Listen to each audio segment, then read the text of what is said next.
Imagine you are at a high-stakes networking event or, perhaps a really crowded dinner party where you barely even know the host. Right, the classic awkward scenario. Exactly. And you lock eyes with a stranger, walk up, shake their hand, and say, "Hi, I'm a marketing manager from Chicago." Ouch. Yeah, right.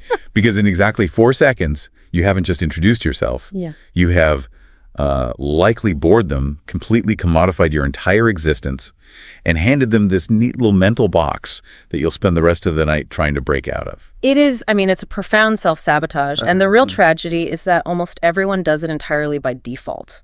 Yeah, it's just a reflex. Exactly. We treat the introduction as a mere transaction of biographical data, like a census form we just fill out loud, completely ignoring the complex psychological machinery operating just beneath the surface. Well, welcome to today's deep dive. We are so thrilled to have you with us as we completely dismantle the mechanics of the introduction. We're looking at this really fascinating breakdown from the Learning English podcast. Yes, it's a brilliant piece of source material. It really is. Now, their original material was designed to deconstruct the architecture of an introduction for advanced language learners, like people striving for C2 level fluency. Right, the absolute highest level. But as we dug into this, it became immediately clear that this isn't just about syntax or vocabulary. It is a ruthless, surgical dissection of human psychology and social strategy. Absolutely. So our mission today is to help you master those crucial first 30 seconds. We are moving way beyond those robotic fill-in-the-blank templates to understand the extreme strategic self-presentation happening every single time you say hello. The foundational thesis we really have to adopt here is that what we casually view as, just an exchange of pleasantries is actually a highly sophisticated linguistic exercise. Yeah. It requires a profound level of self-awareness. Every single word choice, every strategic omission, every subtle pivot in an introduction is a signal. A signal of what, exactly? Well, those signals dictate the entire trajectory of the relationship before the other person has even fully processed your physical appearance. That is wild. I actually look at it like a social API handshake. Oh, I like that analogy. Right. In software, when two disparate systems connect, they don't just dump data on each other blindly. They ping each other. They establish the protocols. Exactly. They negotiate what data protocols to use, what permissions to grant, what security clearances are required. They either establish a secure, high bandwidth connection, or they throw an error code and shut down. An introduction is the exact same thing. You're negotiating the bandwidth of the entire relationship in real time. That is a really highly functional way to look at it. And if we examine that social API handshake, the very first protocol established, the very first piece of data transmitted is usually the name. Right. And here is where we get into the weeds, because the source material really highlights the choice between introducing yourself with a full, formal given name versus a diminutive. The choice between Jonathan and John. Yes. Now, I want to skip past the basic idea that Jonathan is formal and John is informal, because you, our listener, you already know that. Right, that's obvious. The real question is the underlying mechanism. Why does dropping 2 syllables fundamentally alter the social physics of the room? Well, it alters the physics because you are actively modulating the sociolinguistic distance. Sociolinguistic distance. Okay, say more about that. When you introduce yourself as Jonathan, you are not just reciting your birth certificate.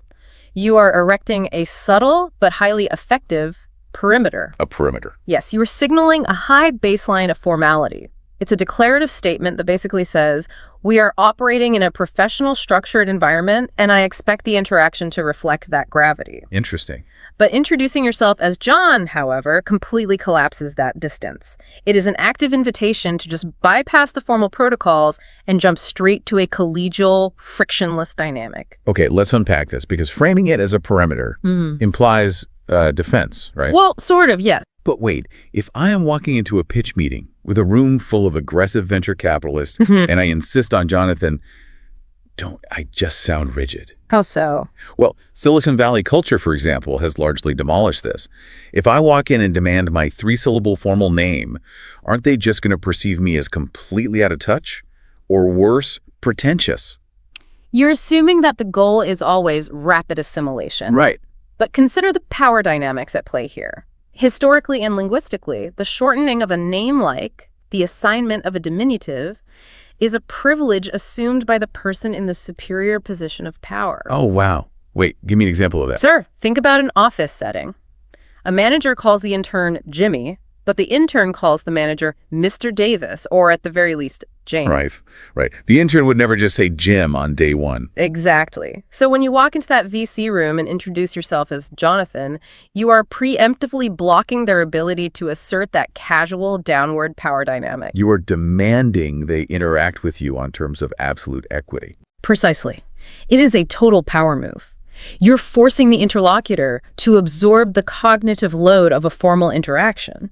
You set the temperature of the room. That is so strategic. If they were planning to lean back, put their feet up, and treat you like a subordinate pitching a naive idea, the name Jonathan forces them to sit up slightly straighter. Because it signals that you take yourself seriously. Yes, and you demand they do the exact same. So the perimeter isn't necessarily about keeping people out. It's about defining the rules of entry.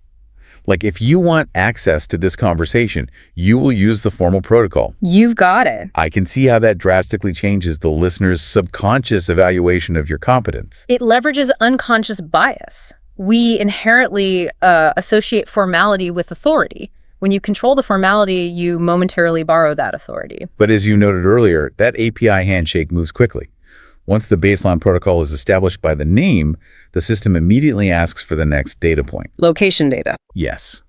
The inevitable, inescapable question. Yeah. Where are you from? And I know people who feel actual dread when this question comes up. Because it is a deeply flawed query. In an increasingly globalized diasporic world, where are you from operates on a completely outdated assumption. What assumption is that? It assumes that geography, culture, and identity are perfectly overlapping circles. Which is almost never true anymore. The source material brings up the third culture kid, someone whose parents are from country A, who was born in country B, and who currently works in country C. Right. When someone asks them where they were from, the source notes it induces genuine consternation. Yeah. But why is it so paralyzing? I mean, aren't people just making small talk? Why do we overcomplicate it? What's fascinating here is the cognitive mismatch between the asker and the answerer. Okay, tell me more. The person asking is functioning as a cognitive miser. A cognitive miser. I love that term. Right. The human brain hates expending energy, so it uses heuristics, these quick mental shortcuts, to categorize new information. When they ask, "Where are you from?" they were just looking for a simple, recognizable label so they can drop you into a pre-existing mental file folder. Right. They want to hear Canada, so they can just pull up their file on maple syrup, politeness, and cold weather and be done with it. Exactly. But for the third culture individual, that single word is a violent reduction of their lived experience. Giving a one-word answer feels like, lying by omission. Yeah, that makes sense. It carries a heavy emotional weight because it forces them to basically amputate massive parts of their identity just to satisfy a stranger's need for cognitive ease. They have 5 possible answers, and choosing just one feels like a betrayal of the others. Now, how do you hack that? The source material offers a brilliant counter strategy here. It contrasts the reductive one-word answer, just saying Canada, with a highly advanced approach. Crafting a narrative arc. Yes. Crafting a narrative arc. The specific example they use is, let me quote this. I was born in Toronto, but my formative years were spent in Hong Kong, so I tend to have a hybrid perspective on things. That response entirely short-circuits the listener's heuristic process. It stops them from putting you in the box. Because if you just say Canada, you have handed them the conclusion. It's like just reading the back cover of a book. Right. But by laying out Toronto, Hong Kong, and a hybrid perspective, you're giving them a gripping prologue. You force their brain to actually stay engaged. Yes. What's fascinating here is you force them out of System 1 thinking. Which is the fast categorization, right? Exactly. The automatic, unconscious categorization. You force them into System 2 thinking, which requires actual attention and effort. Because you introduce a contradiction. Yes. Toronto versus Hong Kong. You create a narrative gap. The brain naturally wants to close that gap. How does a Canadian child adapt to Hong Kong? What does a hybrid perspective actually look like in practice? You are basically refusing the interrogation and replacing it with an invitation. You're handing them 3 distinct conversational threads they can pull on. And scientifically speaking, when you shift from delivering raw data to delivering a narrative, you trigger neural coupling. Neural coupling. Yeah, the listener's brain activity begins to actually mirror your own. They aren't just processing a geographical fact anymore. They are experiencing a miniature story. Yeah. That makes the interaction infinitely more memorable. Okay, so we've established the name protocol, and we've successfully bypassed the geographic heuristic by using a narrative arc. But then we hit the wall. The ultimate heuristic, Oh, yes. the modern world's absolute favorite blunt force categorization tool. What do you do? Yes, what do you do? The interrogation moves from our origins to our current state of being, which in our society is a direct, unswerving highway to our jobs. The source material calls this the hegemony of vocational identity, and it is ruthless. It is the absolute cornerstone of Anglo-American introductions, and there is a very deep historical and sociological mechanism behind this. Really? Where does it come from? We are operating in the long shadow of the Protestant work ethic, as Max Weber described it. Culturally, we have completely conflated economic output with moral worth and social utility. Wow. We ask, what do you do? Not out of pure curiosity, but because it is the absolute fastest way to triangulate someone's socioeconomic status, their education level, and frankly, their general utility to society. We use it to figure out how much respect we are supposed to give them, which is incredibly dark when you say it out loud like that. It is, but it's true. And it creates a massive problem. Yeah. What happens if you don't have a clean, prestigious, easily categorized title? Right. What if you don't fit the mold? Exactly. What if you are a freelancer spinning 5 different plates, or you're a student, or you are in transition between careers? The sheer panic of not having a recognizable label to hand over is so real. It induces a high level of anxiety because failing to provide a clear vocational identity causes cognitive friction for the listener. They don't know where to put you. Precisely. If you can't be easily categorized, you become a social anomaly. Furthermore, even if you do have a clear title, relying on it commodifies your personality. Yeah. It reduces your complex human machinery down to just your current economic function. Here's where it gets really interesting, though, because the source material introduces a technique to entirely dismantle this trap. They call it the C2 level pivot. It's brilliant. It is. It's an advanced linguistic deflection from the professional to the personal. The example they give is fantastic. Someone asks what you do, and you respond.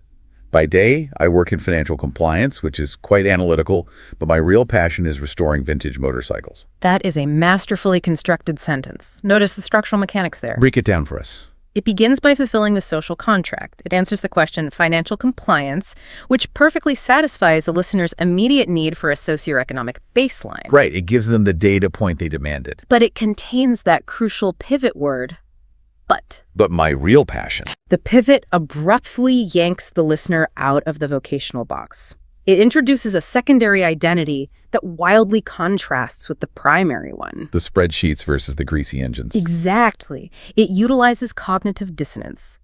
The human brain really struggles to immediately reconcile the rigid, rule-bound world of financial compliance with the tactile, slightly rebellious world of vintage motorcycles. They just don't go together. Right. And because the brain cannot easily synthesize those two contrasting data points into a single stereotype, it is forced to allocate more conscious attention to you. You become sticky. You become an anomaly that requires further investigation. Well, let me challenge that.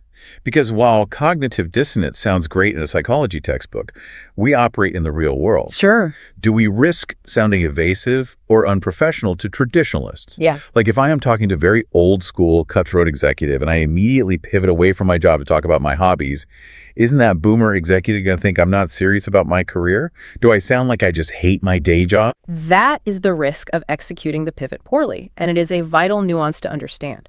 Tone and delivery are everything here. Okay, so how do you deliver it right?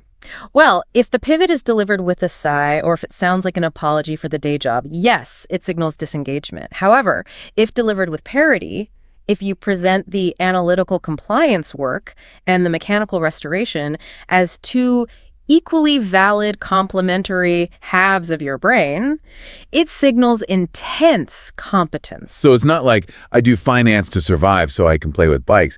It's more like I have an incredibly analytical mind, and here are the two fascinating ways I apply it. Correct. And to address a traditionalist executive, Psychological research into memory retention shows that human beings are overwhelmingly biased toward the unexpected. Okay. Even a strict traditionalist who claims to only care about your bottom line utility will remember the motorcycle finance guy 6 months later, while they will have completely forgotten the 10 other people who simply said, I'm a VP of finance. Oh, that's so true. The pivot doesn't make you look unserious. It makes you multidimensional, which subconsciously signals a higher capacity for complex problem solving. Okay, that makes sense. It completely shatters the commodification.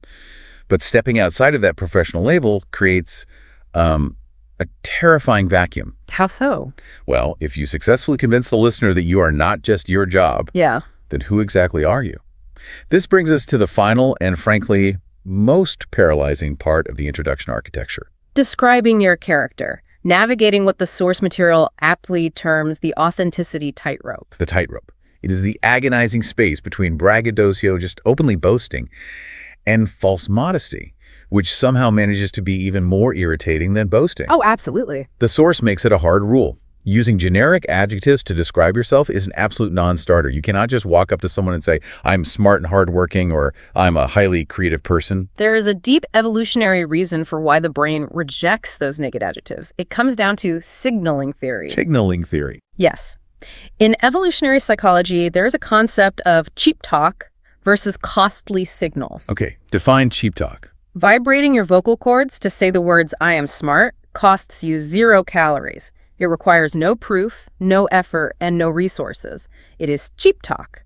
Because it is cheap, the listener's brain instinctively categorizes it as highly unreliable. Right, because literally anyone can claim to be a genius. Exactly. When you declare your own virtue with a naked adjective, you trigger the listener's skepticism defense network.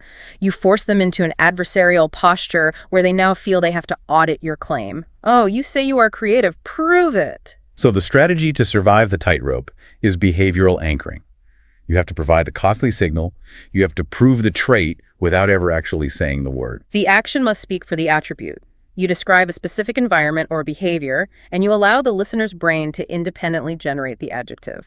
Let's dissect the examples from the text because the phrasing is very deliberate here. The first one tackles leadership. Instead of the cheap talk just saying, I'm a good leader, the advanced approach is, I find I'm at my best when I'm helping a team find clarity in a complex situation. If we connect this to the bigger picture, look at the mechanisms in that sentence. Yeah, let's break it down. I find I'm at my best demonstrates a high level of introspection. Helping a team removes the ego and places the focus entirely on the collective. Find clarity in a complex situation describes a high-value mechanism of action. So you haven't claimed a title. No, you have described a utility. It is the difference between demanding a medal and describing how you put out a fire. That's a great way to put it. The listener hears that sentence, and their brain automatically supplies the adjective. Wow, this person is a highly effective servant leader. And because their brain generated the conclusion, they believe it instantly. They don't audit it. Exactly. A conclusion the listener reaches on their own is infinitely more persuasive than a conclusion you force-feed them. The second example tackles creativity. Instead of saying I'm a creative person, the pivot is I get a lot of energy from developing unconventional solutions to entrenched problems. Again, look at the costly signal here. Getting energy from indicates intrinsic motivation. Right, it shows passion. And unconventional solutions to entrenched problems proves that your creativity isn't just aesthetic, it is applied and highly functional. It shows a deep awareness of organizational friction. So what does this all mean?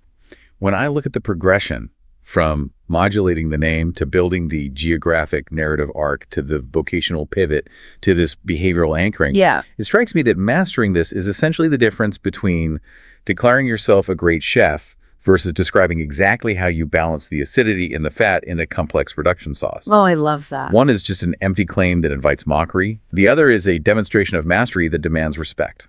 That analogy captures the essence perfectly. What we're really discussing is a transition from a low-resolution interaction to a high-resolution presentation of self. And that is the ultimate goal. We are trying to transition from a mere transaction of biographical data to a genuine human interaction. You aren't filling out a form. You are building a bridge. You are providing strategic hooks.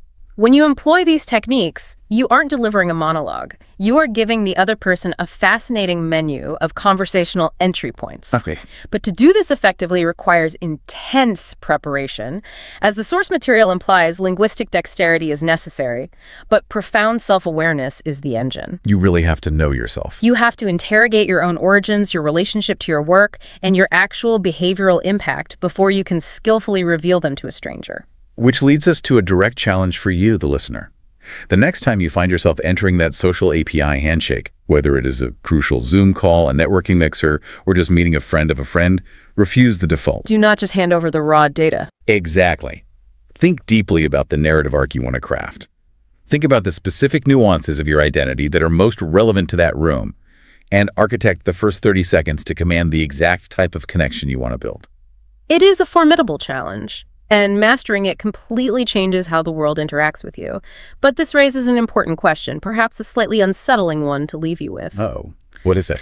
If our advanced introductions are meticulously crafted narrative arcs, if we are strategically deploying cognitive dissonance and behavioral anchors to subtly control how others perceive our formality, our origins, and our character, to what extent are we just playing a highly curated, heavily edited version of ourselves? Right. Are we actually revealing who we genuinely are in those first 30 seconds, or are we just presenting the most effective character for the given environment? Are we just wearing a really well-tailored psychological suit? It makes you wonder how long it takes for the strategy to end and the real person to begin. That is something to chew on. Thank you so much for joining us for this deep dive. We hope you take these mechanisms and use them to architect your next introduction with absolute precision. Keep exploring the hidden machinery of the world around you, and we will catch you next time.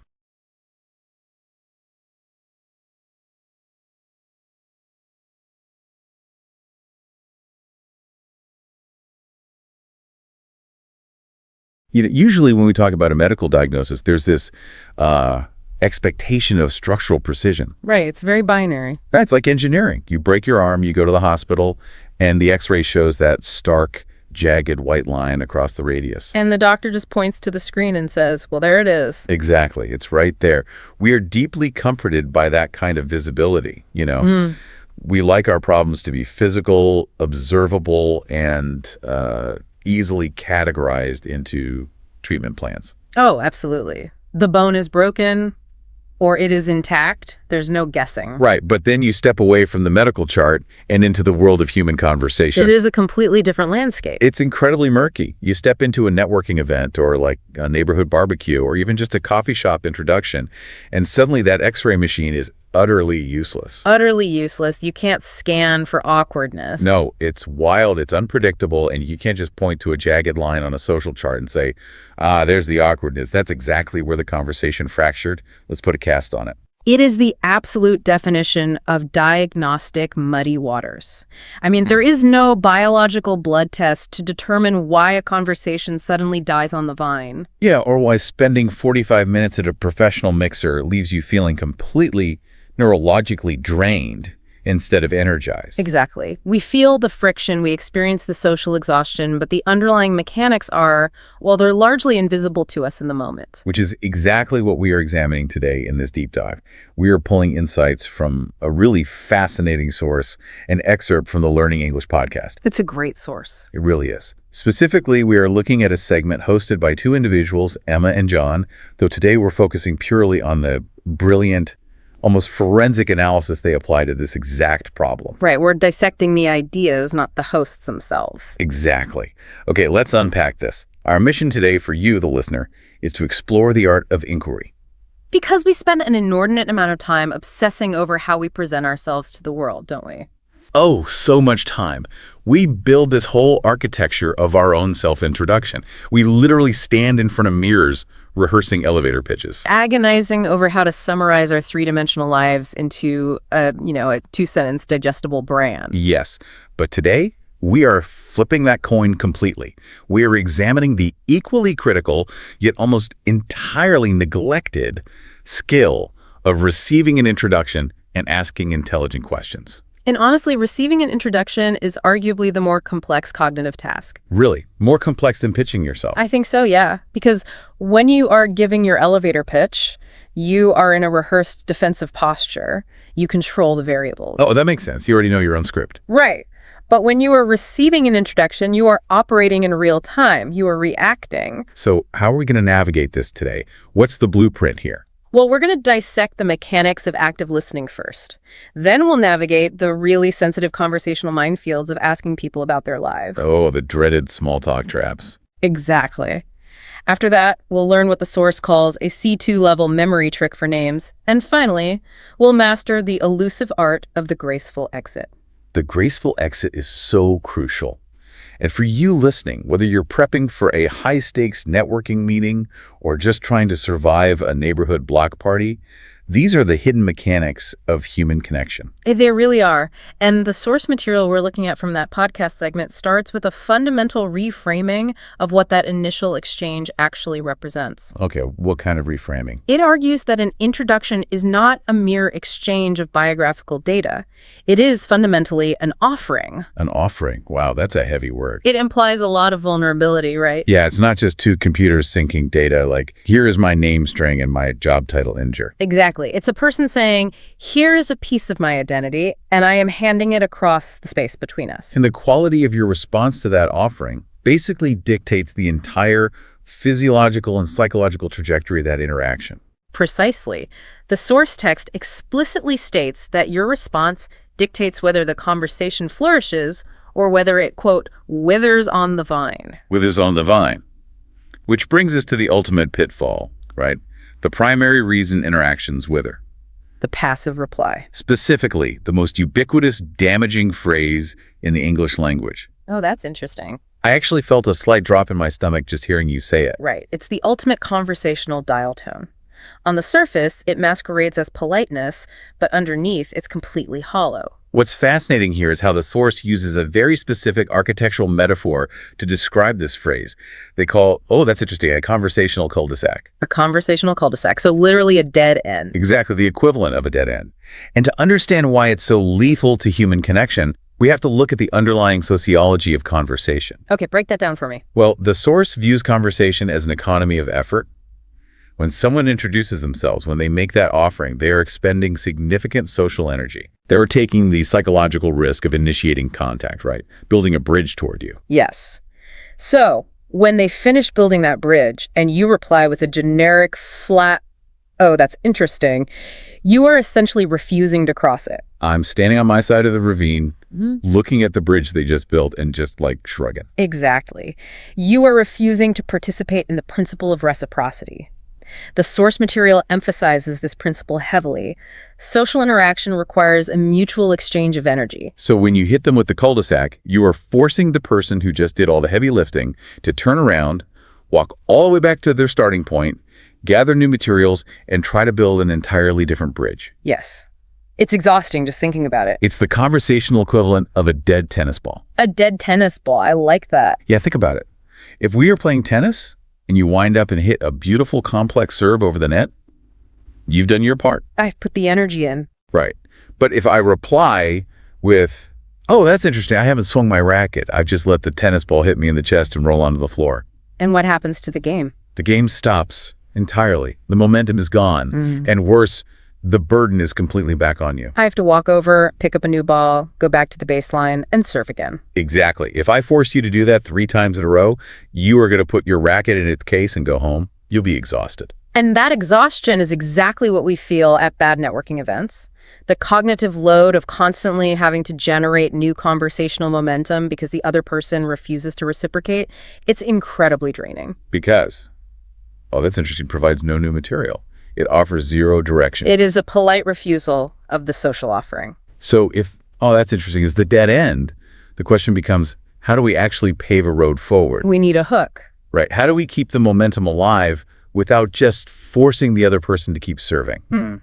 The source material suggests we need to shift from passive hearing to active inquiry. And to do that, we have to find a very specific element in their introduction. The text provides a highly illustrative example from Emma and John's segment of what finding that hook requires. Okay, lay out the scenario for us. Imagine you're at a gathering. Someone walks up to you, extends a hand, and says, by day, I work in financial compliance, but my real passion is restoring vintage motorcycles. By day, I work in financial compliance, but my real passion is restoring vintage motorcycles. Yes. I feel like this is the archetype of every modern introduction. Yeah. You know, the obligatory day job, Yeah. followed by the actual human interest. Now, according to the text, a passive listener, the one operating on autopilot, hears the word finance. Ah, okay. An active listener, however, hears the phrase vintage motorcycles. That is the hook. But let's pause and look at the psychology of that for a second. Why is it that, like, 99 times out of 100, our default human reflex is to grab onto the finance part? It's a great question. The speaker literally used the word passion right next to the motorcycles. They gave us the treasure map. Why do we actively ignore the treasure and ask about the spreadsheet? It comes down to the brain's constant desire for social safety. Social safety. Yeah. When we are interacting with a stranger, our amygdala is often running a low-level threat detection algorithm. We are terrified of awkwardness, of stepping out of bounds, of not knowing what to say. Oh, I see. And finance or financial compliance is a known, socially standardized, deeply conventional topic. It feels safe. We all possess a pre-programmed script for discussing standard corporate jobs. Oh, finance. How long have you been at that firm? How is the commute? Right. It requires absolutely zero vulnerability or original thought from the listener. It's the beige wallpaper of human interaction. Exactly. We default to it because it blends in. It won't offend anyone, it won't shock anyone, but it also completely guarantees that we won't actually connect with anyone. We ask about the commute because we don't want to risk asking about something we don't understand. But the active listener, the one who identifies and grabs the hook, recognizes that the speaker has just handed them a gift. Because they signaled what they actually care about. Yes, the speaker explicitly signaled an emotional hierarchy. They categorized finance as the by-day obligation and the motorcycles as the real passion. And the source insists that your follow-up question must prove you didn't just passively hear the phonetic sounds coming out of their mouth. Right, it must prove that you identified and respected the emotional energy behind those words. So instead of a dull, robotic, oh, so you work in finance, you use the hook. You say, vintage motorcycles. That's fascinating. What's your current project? Precisely. By choosing the motorcycles over the finance, the text states you are immediately signaling a deeper level of engagement. I want to work through a counter-argument here, though, just to play devil's advocate. Sure, let's hear it. Because as we're talking about ignoring the finance part to focus on the passion, I'm thinking, wait, what if I actually work in finance too? What if I genuinely want to talk about financial compliance? Is it a conversational failure to grab the finance hook in that scenario? That's a crucial nuance to explore. The short answer is no, it's not a failure. If there is a genuine, organic point of intersection, you should absolutely pursue it. Okay, good. Because I don't want to pretend to like motorcycles if I actually just love spreadsheets. Right, but let's look at the underlying mechanism the source is really pointing at. The core issue isn't a strict binary of motorcycles are good conversation, spreadsheets are bad conversation. What is it then? The core issue is the architecture of attention. The text is urging us to listen for the specific elements the speaker is generously offering as their core identity. I see. If they introduce the finance part as a mere by-day obligation, if they diminish it in their own sentence structure, and they elevate the motorcycle part as their real passion, and you still choose to focus solely on the obligation, you are ignoring the emotional map they just handed you. So even if I love finance, by forcing them back into the box they just told me they only inhabit by day, I'm missing the opportunity to see them as they wish to be seen in that moment. Exactly. It's about honoring the weight they themselves assign to the different clauses in their sentence. It's active listening as an act of empathy, not just data collection. It is the difference between extracting information and co-creating a connection. I want you, the listener, to think about your last 3 conversations. Did you grab the conversational hook, or did you settle for the most boring, safe detail? It's a tough mirror to look into. It really is. But identifying the hook, finding the motorcycles, is only the first step. Because once you find the hook, the type of question you ask next can still make or break the interaction. Right. Not all questions are created equal. And this brings us to a fascinating framework. The source outlines the hierarchy of questions. Here's where it gets really interesting. The phrase hierarchy of questions implies that there is an objective structural superiority of some questions over others. It's not just about the topic. It is entirely about the syntax and what that syntax demands from the human brain. So how does the source break down this hierarchy? The text draws a very sharp, unforgiving line between closed questions and open-ended questions.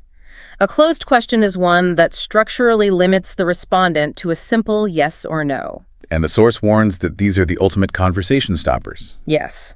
The text uses a very common, seemingly innocuous question as an example. Do you enjoy your job? I feel like I ask that all the time. We all do, but the source explicitly labels this specific type of question a gamble. A gamble, because I am betting the entire momentum of the conversation on a binary outcome. Exactly. Let's look at the mechanics of this gamble. If you ask, do you enjoy your job? And they simply reply, yes. Then what? The energy of the interaction flatlines instantly. You flipped a coin, it landed on heads, and now the game is over. You are immediately back to square one with no new material to work with.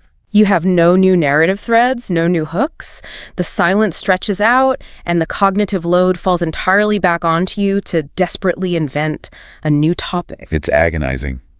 We have all lived in that 3-second silence after a theater. Yes, you can feel your heart rate spike as your brain scrambles to find a follow-up. It's the exact opposite of a flowing conversation.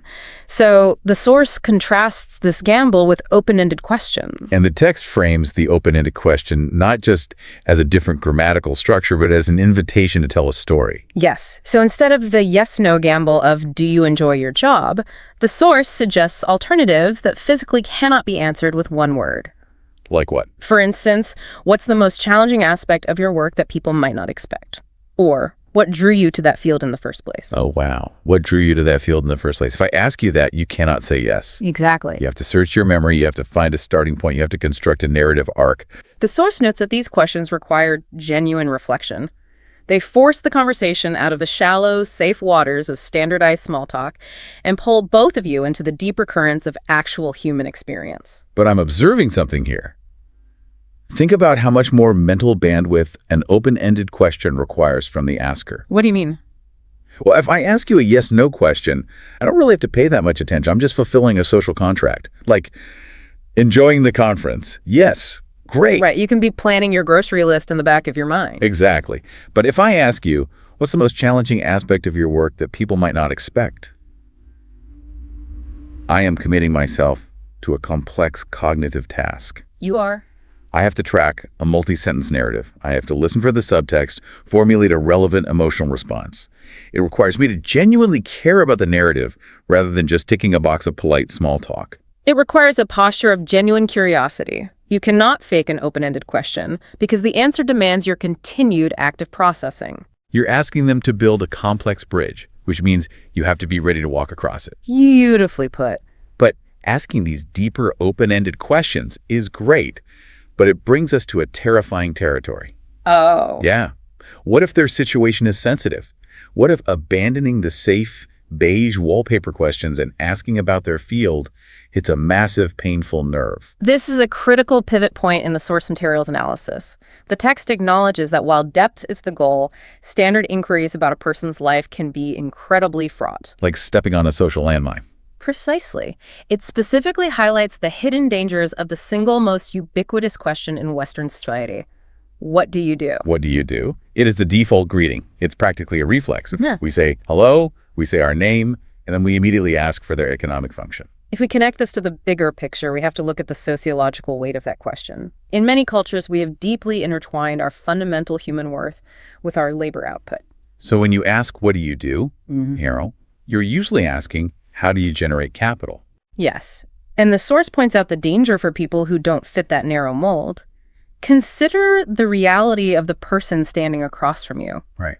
What if they are unemployed, laid off 2 weeks ago, and terrified about paying their mortgage? What if they are a full-time caregiver for a partner with early onset dementia? Or what if they've just retired after 40 years in a highly respected career and are currently experiencing a profound crisis of identity because they no longer have a title? Exactly. If you ask someone in the middle of that kind of transition, what do? You are instantly trapping them in a horrible social vice. In the first 30 seconds of meeting a stranger, you are forcing them to either lie to protect their pride or confess their unemployment, their grief, or their lack of direction. It's an aggressive demand for a status update. The source text explicitly states that a direct question like, what do you do, can be incredibly awkward in these sensitive contexts. It places a massive unfair burden on the recipient. So the text offers a distinct, highly strategic alternative. It suggests replacing the direct demand with wonderfully ambiguous questions. Wonderfully ambiguous questions. Give me the sources examples. The text provides two primary alternatives. What's been keeping you busy lately? Or, how do you like to spend your days? Let's really look at the mechanics of what's been keeping you busy lately. At first glance, it doesn't sound that different from what do you do? It sounds like a slight phrasing tweak. But the psychological shift is massive. The source asserts that using these specific alternatives demonstrates immense social and emotional intelligence. Wow, immense intelligence just from tweaking a few words. And the reason lies entirely in the concept of control. The text explores the phrase wonderfully ambiguous. By leaving the parameters of the question broad and undefined, you are fundamentally ceding control of the conversational steering wheel to the speaker. You are providing a blank canvas, but you are handing them the paintbrush. Exactly. They are allowed to define their life by projects, family, hobbies, or work, entirely on their own terms. I see. If they are an architect who wants to brag about a new skyscraper, they can answer, what's keeping you busy? By talking entirely about their job. The question accommodates that. Yes. But if they're unemployed and feeling incredibly vulnerable, they can answer, what's keeping you busy? By talking about training their new puppy or marathon training. They're not forced to confront the absence of a job title. It's described in the text as taking a very respectful posture. You are signaling to them that whatever aspect of their life they choose to highlight is valid. But I have to ask, looking at the source's philosophy, does this mean we should completely ban the phrase, what you do, from our vocabulary entirely? Synthesizing the text's broader argument, the answer is no. It is not about banning words or creating rigid lists of banned phrases. Okay, good. That sounds exhausting. It is entirely about situational awareness. Context is the deciding factor. If you are at a highly specialized industry convention, asking, what do you do, is a perfectly functional contextual shortcut. But the source is arguing that we need to have a gentler, more encompassing toolkit ready, depending on the context. Exactly. When you are walking into the muddy waters of a neighborhood party, you shouldn't be swinging a scalpel. You need a softer approach. And for you listening right now, just think about the relief you might feel when given the grace to answer a question on your own terms. It's palpable. Instead of being forced into a narrow societal box, you can just be a human being. It's the ultimate act of conversational generosity. It truly is. Okay, so let's set up the next problem. Yeah. We are at a gathering. You've expertly navigated their background, you listened actively, and found the hook you grabbed onto their passion for vintage motorcycles. You're doing everything right. You asked open-ended, wonderfully ambiguous questions. You are 10 minutes into a fantastic, flowing, deeply human conversation. But then panic sets in. A worst kind of panic. A cold sweat breaks out on the back of your neck. Because you realize with horrifying certainty that you completely forgot their name. It is the ubiquitous, embarrassing problem of human interaction. Name amnesia. I am guilty as charged regarding name amnesia. I will shake someone's hand, look them dead in the eye, hear their name, and 3 seconds later, it is gone into the ether. You are definitely not alone. The source addresses this exact problem head-on. Thank goodness. What's the fix? Well, it draws a fascinating distinction between the standard advice we've all been given and what it categorizes as a C2 level technique. I need this C2 level technique desperately because I know the standard advice is to just repeat the name back to them. Hi, I'm John. Nice to meet you, John. But that always fails me. Because the standard advice relies purely on rote, short-term auditory repetition. When you hear a name, it's just a string of abstract sounds. Just noise, basically. Right. If you don't immediately tie that abstract sound to something concrete, your brain filters it out as irrelevant noise to make room for new data. Repeating it once out loud barely extends its lifespan. So what is the C2 level technique? The technique is to deliberately anchor it. Anchor it. How does the text break down that process in practice? Using our previous example, when you are introduced to John the Restorer, you do not just repeat the word John into the void, you consciously create a mental file in that exact second. The cognitive equation is John equals motorcycles. John equals motorcycles. Oh, I love that. It's like creating a hyperlink in your brain. A hyperlink? Yeah, think about it. If I have a loose file on my computer desktop just titled John, and I accidentally drag my mouse, that file gets dropped into the trash bin and deleted forever. A name floating in space is easily deleted. Right. But a name hyperlinked to a vivid high-resolution image, like a loud, grease-stained vintage motorcycle workshop, creates a permanent mental file. That is a brilliant way to conceptualize it. The brain is evolutionarily designed to remember visual narratives, not abstract lists. By linking the name to the passion, you engage entirely different regions of the brain. So I just visualized John on a motorcycle. Is that it? Not quite. The C2 level technique detailed in the source doesn't stop at the internal visualization. Crucially, you must circle back later in the conversation. Circle back, meaning I have to vocalize the anchor. Yes. The text gives a specific example of how this sounds. A few minutes into the interaction, you say something like, "So John, you mentioned your workshop." So John, you mentioned your workshop. Exactly.